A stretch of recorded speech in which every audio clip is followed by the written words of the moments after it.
안녕하세요, 여러분. 하이진입니다. 최근 이슈화되고 있는 미국 휴스턴 내 중국 총영사관이 철수된 뉴스를 접하신 적이 있으신지요? 크리스토퍼 레이 FBI 국장을 통해 중국 정부가 무슨 만행을 저질렀는지 알고 있던 터라 한국에서 이와 관련된 내용이 보도되었는지 찾아봤으나 제가 못 찾은 것이 아니라면 철수 이유와 관련된 보도를 전혀 찾을 수가 없었습니다. 철수되었다는 보도만 있을 뿐이었죠. 오늘 영상은 중국 정부, 즉 중국 공산당이 어떠한 이유로 영사관을 철수하게 되었는지 그 이유에 초점을 맞춰보려고 합니다. 지난 21일 미국 정부는 휴스턴 주재 중국 총영사관을 72시간 이내 철수하라는 요구를 했으며 미 국무부는 이것이 미국의 지식재산과 개인정보를 보호하는 조치라고 밝혔었죠. 이에 중국 정부는 미국 정부의 이와 같은 조치를 비난하면서 청두의 미 영사관 폐쇄를 통보하게 됩니다. 지난 7월 7일 크리스토퍼 레이 FBI 국장은 허드슨 인스티튜트를 통해 이미 이들의 범죄 행위를 알렸었는데요. 그 영상을 한번 보시죠.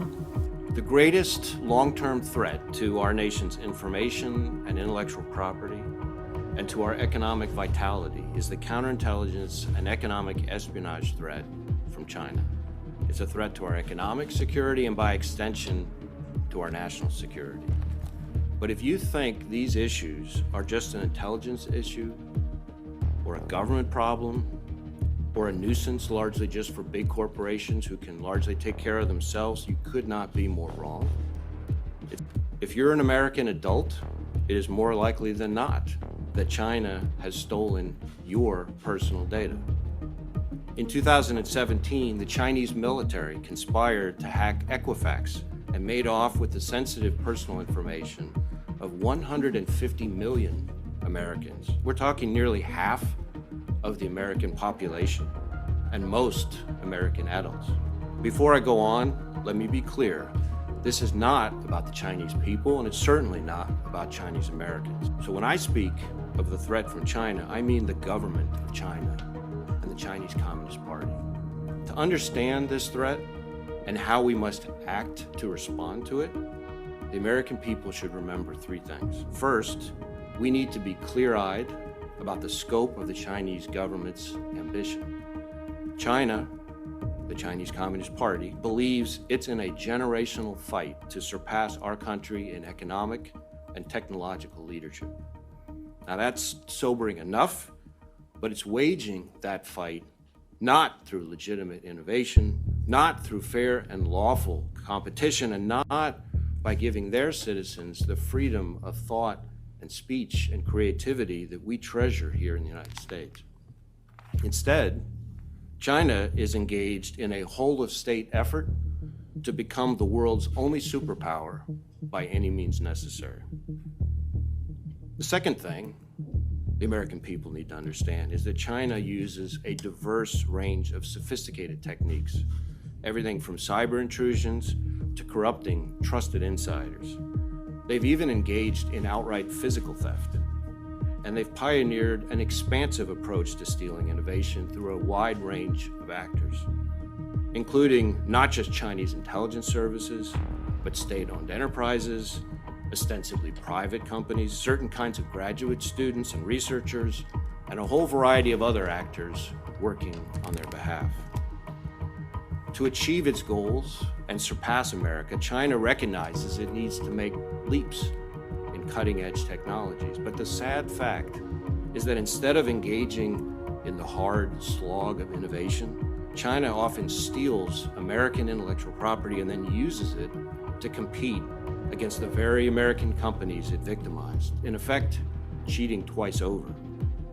They're targeting research on everything from military equipment to wind turbines to rice and corn seeds. Through its talent recruitment programs, like the so-called Thousand Talents program, the Chinese government tries to entice scientists to secretly bring our knowledge and innovation back to China, even if that means stealing proprietary information or violating our export controls and conflict of interest rules. Take the case of scientist Hong Jintan, for example, a Chinese national and American lawful permanent resident.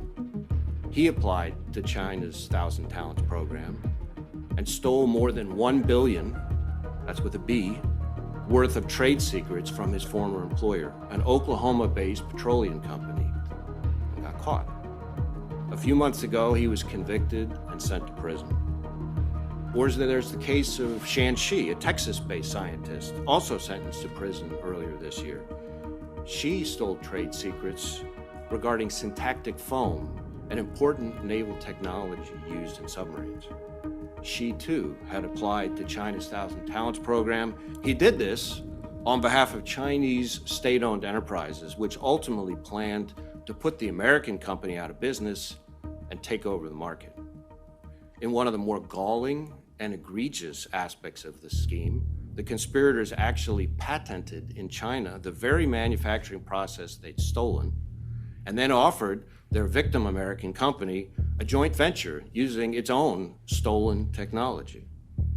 We're talking about an American company that spent years and millions of dollars developing that technology, and China couldn't replicate it, so instead, it paid to have it stolen. And just 2 weeks ago, Hao Zhang was convicted of economic espionage, theft of trade secrets, and conspiracy for stealing proprietary information about wireless devices from 2 U.S. companies. One of those companies had spent over 20 years developing the technology that Zhang stole. 레이 국장은 지난 10년간 중국과 관련된 경제 스파이 사건이 1300% 증가되었다며 미국의 피해는 계산이 힘들 정도라고 덧붙였습니다.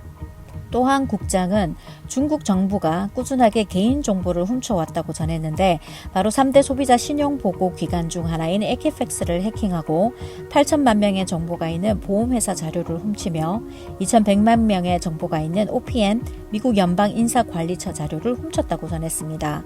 이렇게 훔친 자료는 중국의 인공지능 개발에 사용된다고 전했습니다. 이뿐만 아니라 미국 학계에도 큰 위협이 되고 있다고 전했는데요. 바로 미국 교수들, 학자들의 지식을 이용해서 바로 중국 기술 발전에 이용을 한다고 합니다. 예를 들어 유전학 연구원인 왕칭, 나사 연구를 수행하는 아칸소 대학의 과학자인 사이먼 사우탱잉, 이 두 사람 모두 천인 계획에 동참하고 있지만 이를 숨긴 채 미국으로부터 연구 자금을 계속적으로 받고 있었다고 합니다. 또한 에모리 대학 교수인 리는 미국 세금 신고 시에 중국에서 받은 50만 달러를 신고하지 않았고, 하버드 대학 교수인 찰스 리버는 한 달에 중국으로부터 5만 달러를 수령, 연간 15만 8천 달러, 또한 우한 연구소 설립 목적으로 150만 달러 이상을 중국으로부터 지원받게 됩니다. 이에 그치지 않고 중국 정부는 미국 시위대에까지 참여를 합니다. 민주적 가치와 절차를 왜곡시키고 미국 정부의 신뢰성을 낮추며 비공개적인 범죄 행위를 하고 있다고 전했습니다. 2014년부터 중공 정부에 위협되는 사람을 체포하는 폭스헌트라는 것이 있습니다. 바로 정치적으로 의견이 다른 사람, 즉 시진핑을 비판하는 사람을 색출하는 것이 그 목적인데요. 미국의 정치인, 학자, 그리고 기업인들은 대만을 방문할 경우 중국 정부는 이를 못 가게 막는다고 합니다.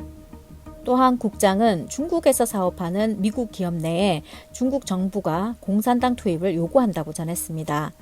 그럼 여기서 저는 의구심 하나가 듭니다. 중국에서 사업하는 한국의 기업 경우에는 이런 요구를 받지 않을까요? 한국의 기술, 산업, 그리고 학계는 과연 중국으로부터 안전할까요? 오늘도 시청해 주셔서 감사합니다.